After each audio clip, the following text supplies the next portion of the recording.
We live and operate in a world where the networks that we monitor are IT network.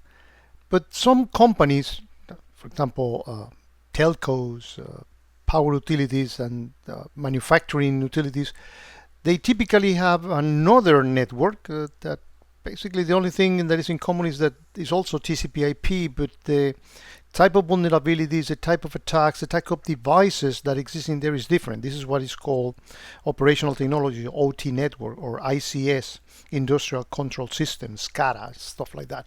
And there's always been, like they see that part of the world, we see this part of the world, but it might be useful in many cases, particularly if these things are not completely isolated, to detect and to see the relationship between an attack and from one to another.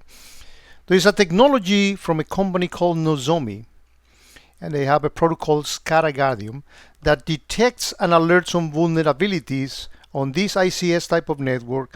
They also detect, malware and things, the same things that QRadar detects in the IT networks. They do the same on those operational controls type of systems. And there is an app that they have published, and this is the first version of it, the Nozomi app. And I have it installed here in my QRadar system. I went here on the Nozomi network and from the App Exchange, and this allows the bridge between the two worlds that before there was no visibility with one another. First version of the app again.